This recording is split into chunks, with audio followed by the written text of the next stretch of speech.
It's my feel-good breakfast show.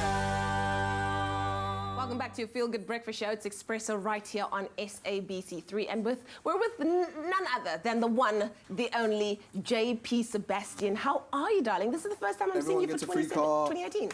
Yes, it is. Hi. Much changed? No, still happy to see me. Yeah. I'm very happy to see you. Let's talk movie news. Of course, the Time's Up movement has been something that's been in the media for quite a few days now. Very, very important movement. But let's talk about Mark Wahlberg donating money to the movement. Okay, which is all obviously conditional on other stories. So obviously, this is for the movie All the Money in the World that Ridley Scott directed. That also cast international creep Kevin Spacey in it, and who was rightly, I think, by Ridley Scott, he made the instant move to drop everything and say we're reshooting. We know this by now. Then for the reshoots, however, there was this controversy that everyone took the minimum that the Screen Actors Guild required, which is $80 per day. Like Michelle Williams made $1,000 extra from the reshoots of the movie. Wow. And Mark Wahlberg made $1.5 million. Yeah. As opposed to $1,000. So that is a massive pay gap. An emphatic what from Katlego over there, who will not have it. So a man for equality over there. The gap was shocking. Yeah. So it was gigantic. And anyway, so after much brouhaha, it's really hard to say whether the dude just needs to get his mind out of the hustle mode. Yeah. It's not necessarily that. I don't think he was being evil in anything necessarily like that. But they have the same agency. So why doesn't the agency say, I hear you. I represent you, Michelle Williams, as well. Our other talent got it. And then also you got to wonder, everyone's going to make money from this movie irrespective. Yeah.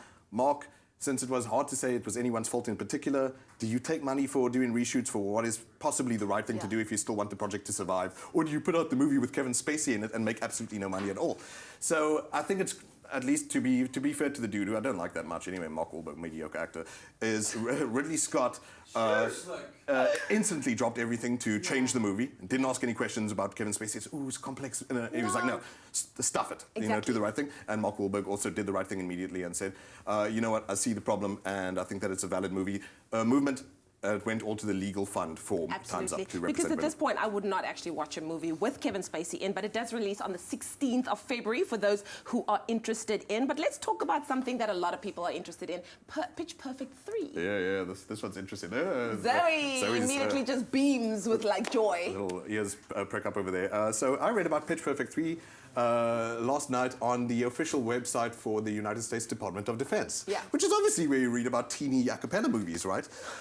So the story is interesting because independent journalist, I can't remember her name, but irrespective, she wrote an article, Caitlin Johnstone, about the involvement of the Pentagon in the production of Pitch Perfect 3. Why? Who knows? Fascinating. Okay. But 18 hours a day, a lieutenant corporal admitted that he was on set, in his own words on the official website, making sure that the United States military is like representative in a positive light. Wow, okay. And so this is fascinating because there was a recent report which I wish I had more time to unpack with you. Tell me how you're back if I'm going over. If everyone said like that. Where journalists made a Freedom of Information Act request to the Pentagon and to the CIA to release papers that are now open to the public, 4,000 pages that detail their involvement in 800 major movie productions, whether it's Transformers, James Bond movies, or Meet the Fockers. Yeah. There was, in the Ben Stiller and Robert De Niro movie, a CIA agent on set going, no, you can't do that, you can't do this. That's crazy. The movie where Robert De Niro teaches a cat how to pee in a human toilet. Yeah. So these things are fascinating, and hey, I could talk about it for hours. We gotta love the world of film. Very, very, very interesting stuff. Thank you so much, JP Sebastian. We are going to be chatting about Megan Leavey, probably another great movie to look out for a little bit later on. But for now, that's it from us.